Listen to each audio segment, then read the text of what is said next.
وَمَن يَتَّقِ اللَّهَ يَجْعَل لَّهُ مَخْرَجًا، جو شخص اللہ کا تقوی اختیار کرے گا اللہ اس کے لیے راستہ پیدا کر دے گا، جہاں بالکل نظر نہیں آئے گا کہ کوئی راستہ، اللہ راستہ پیدا کر دے۔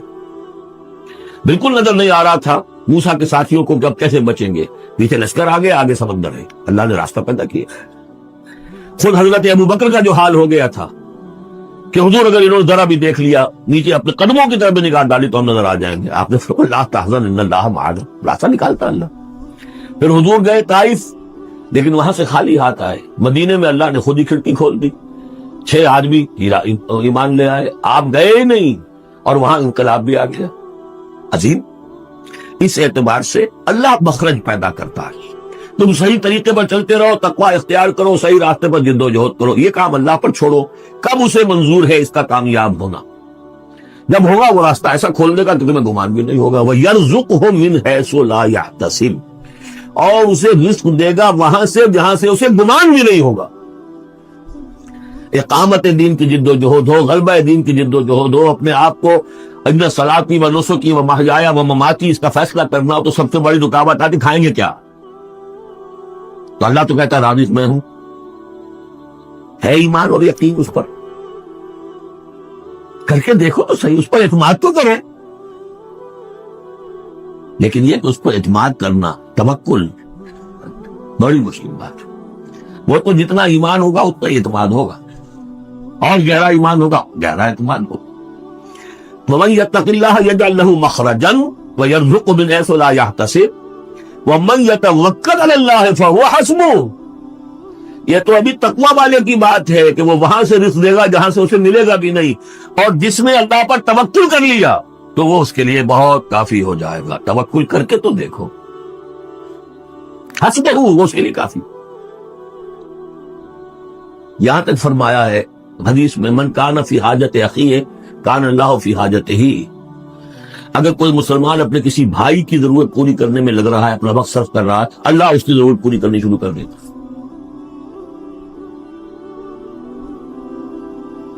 فکر ماں در کار ماں آزار ماں، کار ساز ماں بے فکر کار ماں، یہ فارسی شاعری کے اندر یہ دینی حقائق ہے۔ کار ساز ماں بے فکر کار ماں، میرا کارساز میرے کاموں کی فکر کر رہا ہے، میں نے اپنے آپ کو اس کے کام کے لیے لگا دیا۔ اور دنیا میں بھی ذرا سا بھی کوئی شریف انسان ہوگا، آپ اس کے ہو جائیں وہ آپ کو چھوڑ دے گا پھر کہیں؟ شرافت ہو، مروت ہو اس میں۔ آپ اللہ کے بن کر تو دیکھیے، پھر وہ کارساز ہے، کارساز ماں بے فکر کار ماں، فکر ماں در کار ماں آزار ماں۔ جب میں اپنے معاملات کی فکر خود کرتا ہوں، کوئی نہ کوئی ٹھوکر کھاتا ہوں، کوئی نہ کوئی غلطی کرتا ہوں، آزار اپنے سر کے اوپر پیدا کر لیتا ہوں۔ اپنے آپ کو حوالے کرو، اس کا نام ہے تفویض الامر الی اللہ، افوض امری الی اللہ ان اللہ بصیر بالعباد۔ ان اللہ بالغ امرہ، اللہ تعالیٰ تو اپنا معاملہ تو پورا کر کے ہی رہتا ہے، وہ تو دین کو غالب کرنا ہی ہے۔ کون اس کے اندر نفع کما گیا، کون محروم رہ گیا، یہ ان کی قسمت ہے۔ ابو بکر اور عمر اور عثمان اور علی اور عبد الرحمن ابن عوف یہ اپنی بازی جیت گئے، ابو جہل ابو لہب محروم رہ گئے، یہ تو ان کا معاملہ ہے۔ اللہ تو اپنی بات پوری کرا دے گا، اور اس دنیا کے ختم ہونے سے پہلے پورے کل ارضی پر اللہ کا دین غالب ہوگا، یہ ہونا ہے۔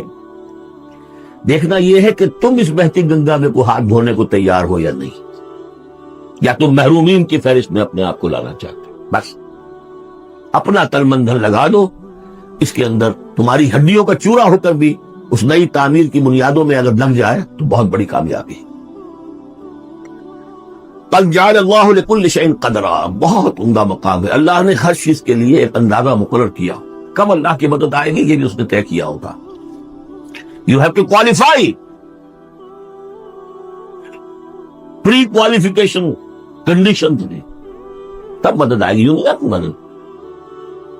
اپنا سب کچھ لگا دے پھر کہو کہ اللہ میری 15 برس کی کمائی کل میدان میں میں نے ڈالی ہوئی ہے، 15 برس کی کمائی، دن کی اور رات کی کوششیں ہیں میری، صبح اور شام کی کوششیں ہیں میری، 15 برس وہ میدان میں نے لا کے ڈال دی۔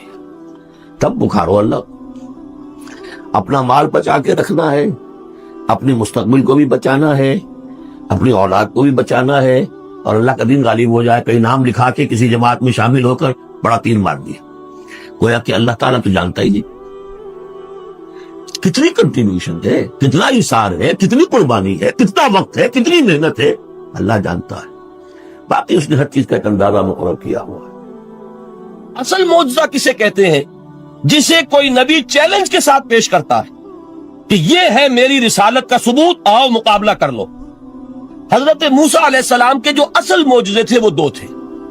ایک عصا جس کا کہ مقابلہ کیا, آپ کو معلوم ہے کہ فرعون نے تمام جو جادوگر تھے پورے مملکت کے انہیں جمع کیا اور مقابلہ کیا. تو جس چیز کو کہ پیش کیا جائے چیلنج کے ساتھ کہ آؤ تو مقابلہ کر لو, وہ اصل معجزہ ہوتا ہے اس نبی اور رسول کا. تو حضور صلی اللہ علیہ وسلم کا اصل معجزہ, یعنی معجزات, آپ یہ مغالطے میں مبتلا نہ ہو, میں بقیہ معجزات کی نفی نہیں کر رہا, یہ واقعات اپنی جگہ حق ہیں کہ حضور کو پتھر سلام کرتے تھے. حضور صلی اللہ علیہ وسلم جس کھجور کے تنے کے ساتھ ٹیک لگا کر خطبہ دیا کرتے تھے, جبکہ ابھی مسجد نبی میں ممبر نہیں بنا تھا, جب تعداد زیادہ ہو گئی مسلمانوں کی اور ضرورت محسوس ہوئی کہ ذرا بلند مقام پر کھڑے ہو کر آپ خطبہ ارشاد فرمائیں, تو پھر وہ ممبر بنا کر رکھا گیا. پہلے مرتبہ جب آپ ممبر پر چڑھ رہے تھے خطبہ دینے کے لیے, تو اس کھجور کے سوکھے تنے میں سے ایسی آواز آئی جیسے کوئی بچہ بلک بلک کر رو رہا ہو کہ وہ سعادت جو مجھے حاصل رہی تھی آج تک میں محروم ہو گیا. تو یہ انبیاء کا مقام ہے. مولانا روم نے اسی لیے کہا ہے کہ فلسفی کو منکر حنانہ است, از ہوا سے انبیاء بیگانہ است. فلسفی اور عقلیت پرست انسان وہ تو حنانہ کا انکار کر دے گا, کیسے ممکن ہے سوکھا تنا اور اس کے اندر سے بچے کی طرح بلکنے کی آواز آئے. لیکن یہ اس لیے کہ وہ انبیاء کے خصوصی احوال جو ہے ان کو جانتا نہیں. اس قسم کے خرق عادت واقعات حضور کی زندگی میں بھی بے شمار ہوئے, لیکن حضور کا وہ معجزہ جس میں تحدی کے ساتھ چیلنج کے انداز میں کہا گیا کہ آؤ مقابلہ کر, وہ صرف اور صرف قرآن ہے. چنانچہ آپ سورہ بنی اسرائیل میں دیکھیں گے, قُلْ لَئِنِ اجْتَمَعَتِ الْإِنسُ وَالْجِنُّ عَلَىٰ أَن يَأْتُوا بِمِثْلِ هَٰذَا الْقُرْآنِ لَا يَأْتُونَ بِمِثْلِهِ وَلَوْ كَانَ بَعْضُهُمْ لِبَعْضٍ ظَهِيرًا.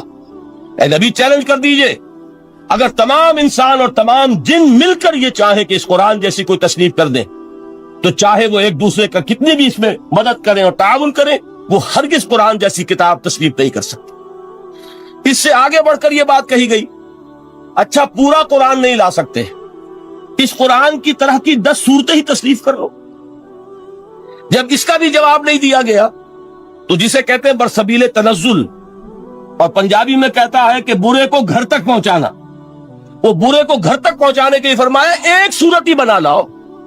یہ سورہ ہود میں اور سورہ یونس میں یہ مضمون آیا, اور پھر سورہ بقرہ میں ہجرت کے بعد جو پہلی سورت نازل ہوئی اس میں پھر اس کو دوہرا دیا گیا, وَإِن كُنتُمْ فِي رَيْبٍ مِّمَّا نَزَّلْنَا عَلَىٰ عَبْدِنَا فَأْتُوا بِسُورَةٍ مِّن مِّثْلِهِ وَادْعُوا شُهَدَاءَكُم مِّن دُونِ اللَّهِ إِن كُنتُمْ صَادِقِينَ. کہ اگر تمہیں کوئی شک ہے اس کتاب کے بارے میں جو ہم نے نازل فرمائی ہے, شک کیا ہوگا؟ شک اسی بات میں ہوگا کہ شاید یہ محمد کا اپنا کلام ہے صلی اللہ علیہ وسلم, یا کوئی اور انسان ہے جو انہیں سکھا پڑھا رہا ہے. اگر تمہیں اس نوعیت کا کوئی شک ہے تو اس جیسی ایک صورت بنا لاؤ. فَأْتُوا بِسُورَةٍ مِّن مِّثْلِهِ, اور نوٹ کیجئے گا سورۃ العصر بھی صورت ہے, سورۃ الکوثر بھی صورت ہے.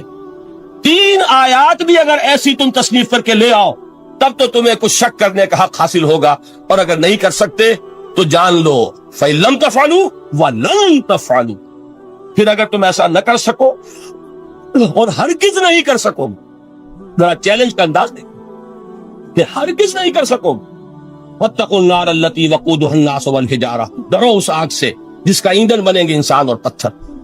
اب اس بات کو سمجھیے کہ تاریخی حقیقت ہے یہ, جس کا کوئی کافر انکار نہیں کر سکتا, کہ وہ کوئی شخص اس چیلنج کو قبول کرنے کی جرات نہیں کر سکا.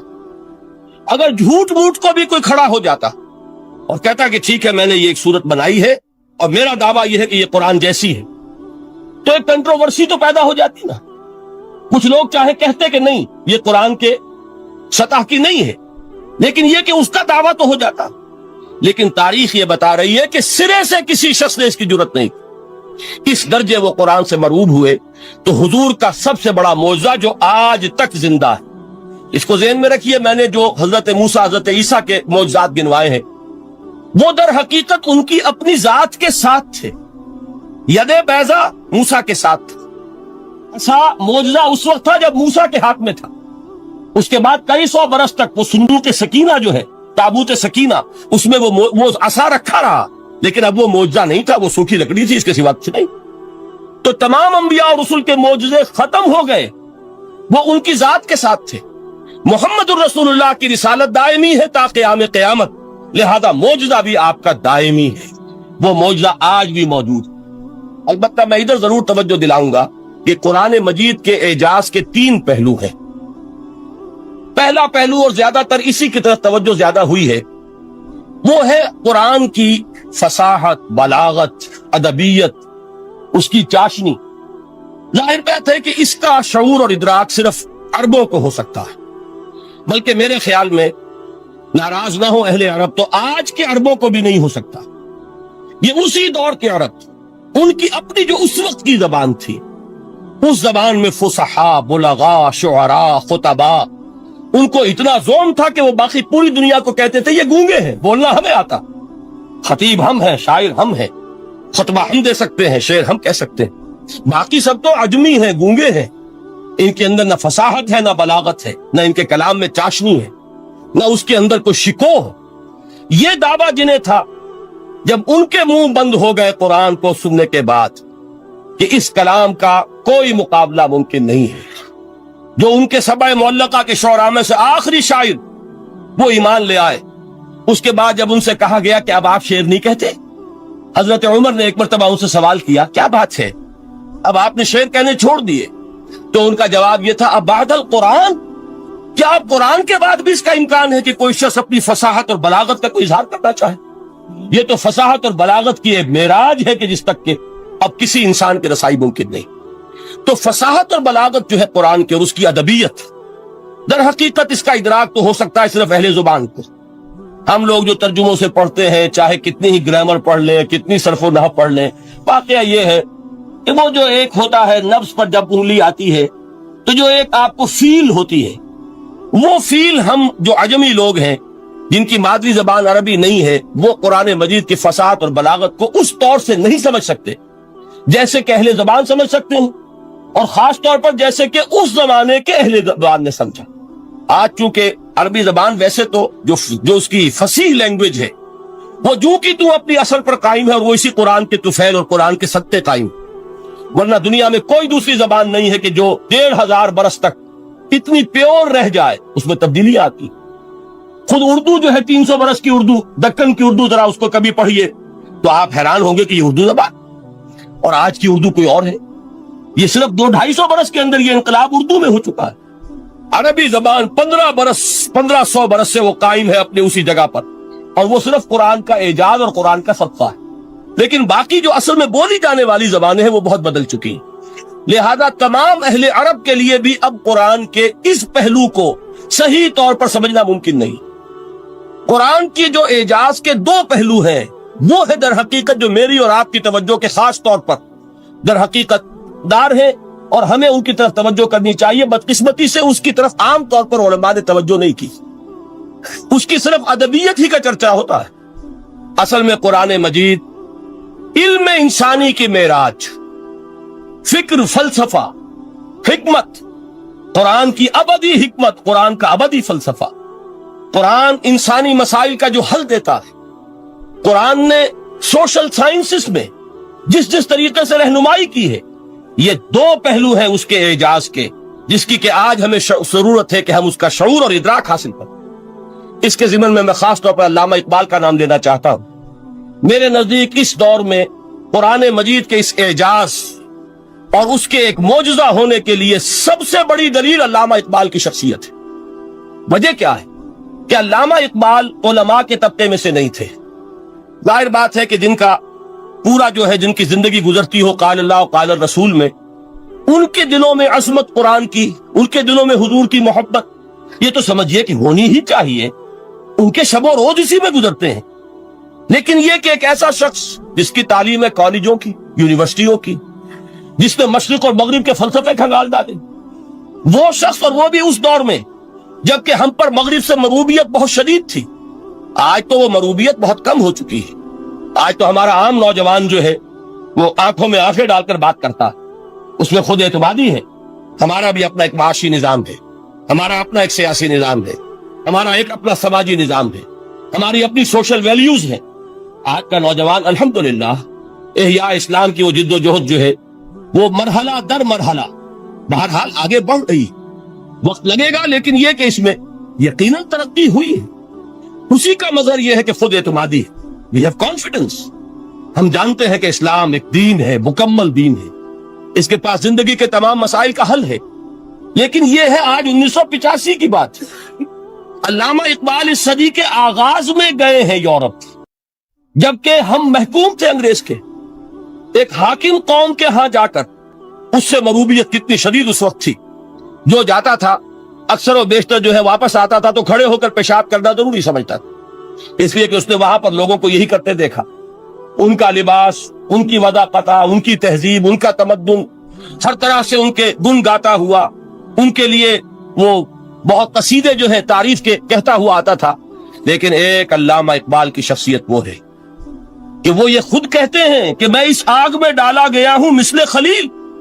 مغربی تہذیب کے اس الاؤ میں مجھے اس طرح ڈالا اللہ نے جیسے کہ حضرت ابراہیم کو آگ میں ڈلوایا. میں اس تہذیب کے اس الاؤ کے اندر سے ہو کر آ رہا ہوں, اور میں نے یہ دیکھ لیا ہے کہ یہ تہذیب کھوکھلی ہے, اس کے اندر کوئی پائیداری نہیں ہے.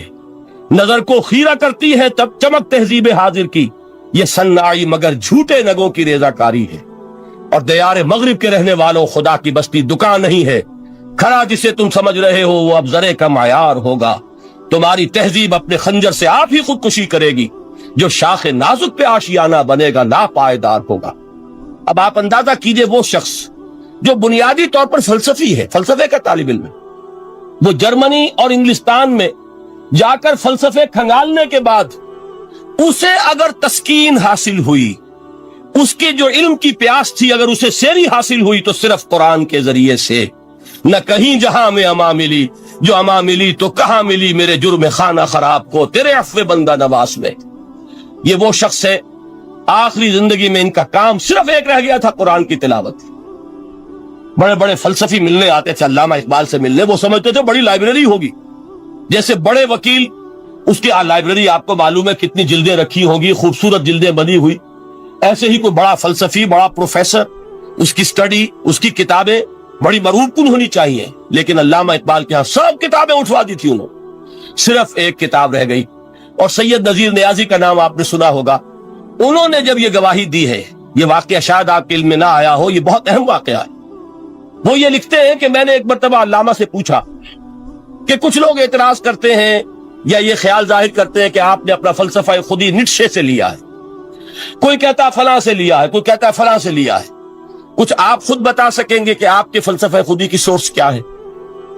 تو علامہ نے کہا کہ اچھا کل فلاں وقت آ جانا تو میں تمہیں لکھوا دوں گا, ڈکٹیٹ کرا دوں. تو سید نذیر نیازی کہتے ہیں کہ میں بہت خوش ہوا کہ یہ سعادت میرے حصے میں آ رہی ہے کہ علامہ اقبال خود مجھے تحریر کرائیں گے کہ میرے فلسفے کی سورس کیا ہے, میں نے کہاں سے اخذ کیا.